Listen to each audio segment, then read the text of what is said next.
Dear students, आज मैं आप लोगों को क्लास 10th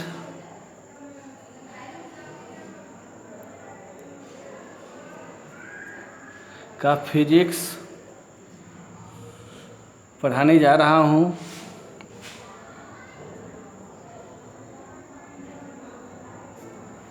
इसमें मैं आप लोगों को F = R/2 ये फार्मूला के बारे में बताने जा रहा हूँ। ये formula convex mirror and concave mirror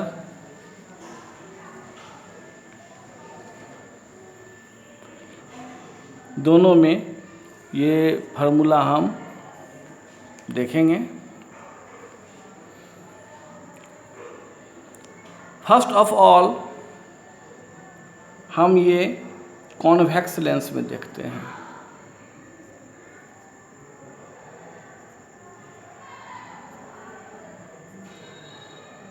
convex mirror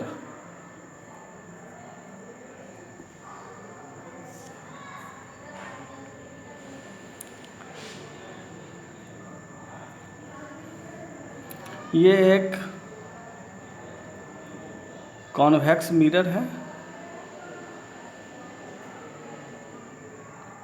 इसका मिड पॉइंट से ये पास करने वाला लाइन है। इस मिड पॉइंट को पोल कहते हैं। ये focus centre of curvature and this is an imaginary line which passes from focus and pole of the mirror is known as principal axis। तो ये प्रिंसिपल एक्सिस है।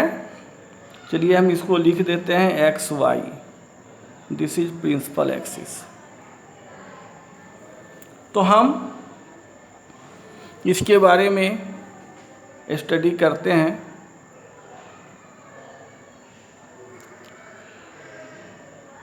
लेट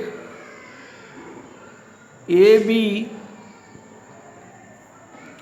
इज एन इंसिडेंट रे।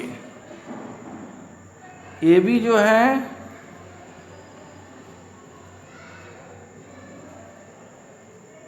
Incident ray. After reflection it passes from F। यहाँ पर AB जो है ये parallel है XY का। An imaginary line XY that is principal axis। A line AB this show that it is a incident ray।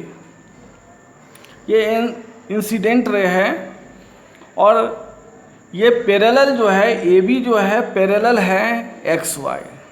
तो the parallel rays of the principal axis after reflection passes through F, यानी focus से होकर के पास करता है। चलिए हम point B पर ये हम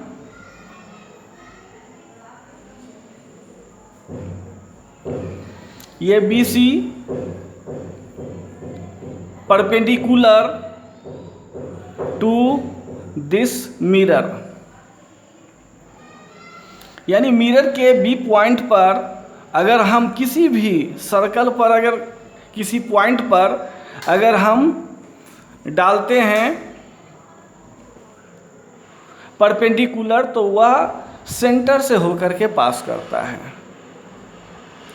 तो ये सेंटर से होकर के पास कर रहा है। चलिए हम इसके बारे में यह जानते हैं कि ये अगर मिरर है,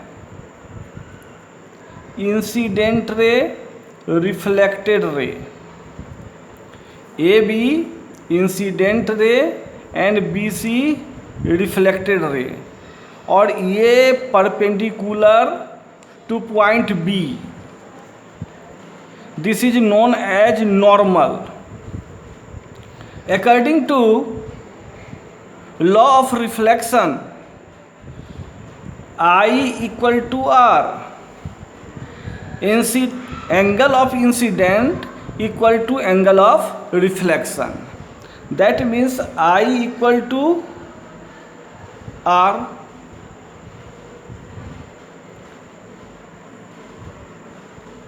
एंड तो हम यहाँ देखें, ये इंसिडेंट रे है, ये रिफ्लेक्टेड रे है, और पॉइंट बी पर ये परपेंडिकुलर है, ये नॉर्मल हो गया बी सी। तो हम यहाँ क्या देख रहे हैं, angle of incidence equal to angle of R, I equal to R. Therefore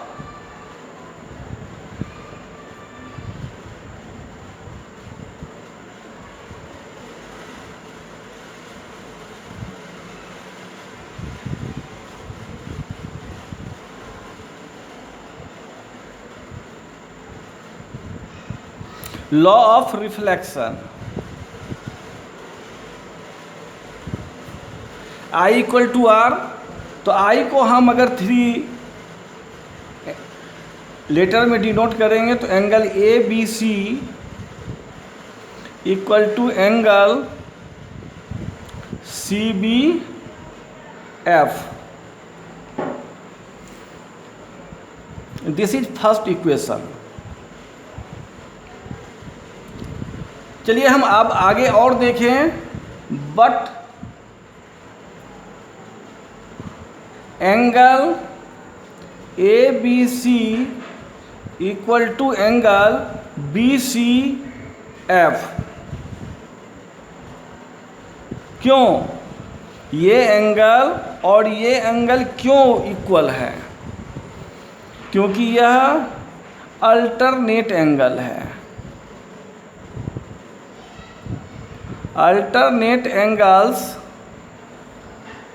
ये हैं, किसमें हैं अल्टरनेट एंगल? यहाँ देखें, ए बी और एक्स वाई दोनों पैरेलल लाइन है, और पैरेलल लाइन है, और अगर हम इसको कह दें ये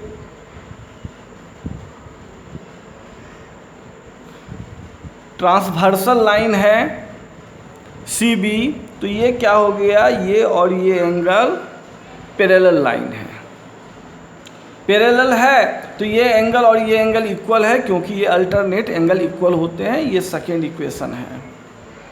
तो हम लिखें from equation first and second,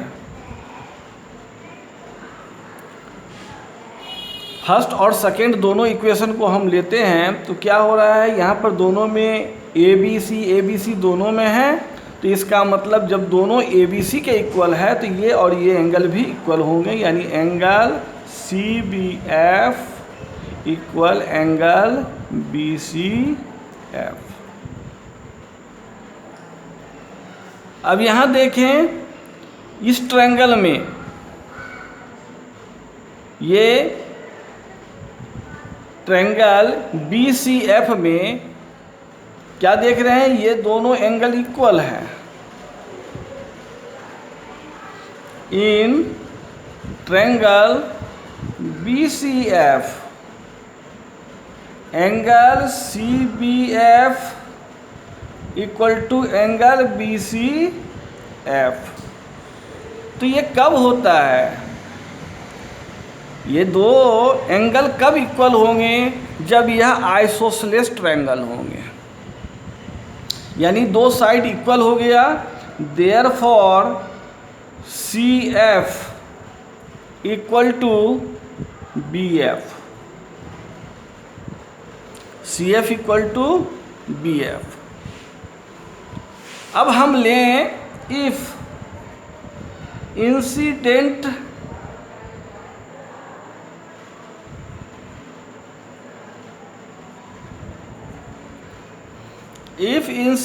रे ए बी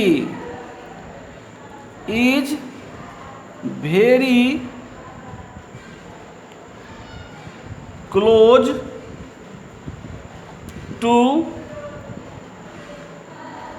एक्स वाई। अगर एक्स वाई प्रिंसिपल एक्सिस के बहुत निकट हो तो मान लें कि ये एकदम बिल्कुल यहाँ पर इंसिडेंट रे आ रहा हो, यानी पॉइंट ऑफ इंसिडेंट एकदम बी यहाँ पर हो। ऐसे केस में ये जितना बी एफ होगा लगभग उसके बराबर ही पी एफ होगा, है ना। तो इस केस में क्या होंगे, बी एफ लगभग इक्वल होगा किसका, पी एफ, यानी बी एफ और पी एफ लगभग इक्वल है, देयरफॉर सी एफ इक्वल होंगे बी एफ।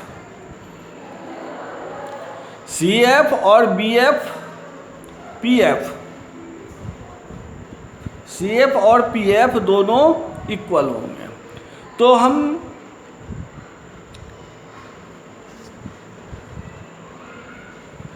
अब हम यहाँ देखें, ये बी एफ है क्या, पी एफ है क्या, P F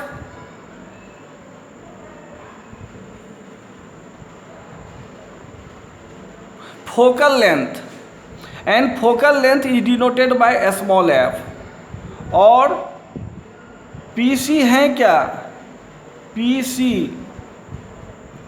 this is radius of the curvature. ये कर्वेचर जो है, ये जो मिरर है उसका यह रेडियस है। तो C F equal to P F. Now C P will be 2CF। क्यों 2CF होगा, आप ध्यान दें, यहाँ पर CF जितना ही है उतना ही PF है, और CP जो है इस दोनों के ऐड करने पर होगा CF equal plus PF। Therefore CP जो होगा CF का डबल होगा, और CF किसके बराबर है, PF, यानी CP इक्वल टू क्या हो जाएगा, 2PF। Therefore R equal to 2F। Now F equal to R/2। तो ये हम देख रहे हैं कॉनकेव मिरर में ये हमारा जो फार्मूला है F इक्वल टू R/2 ये डिराइव हो रहा है ना, ये फार्मूला हमारा डिराइव हो गया। ओके, नेक्स्ट क्लास में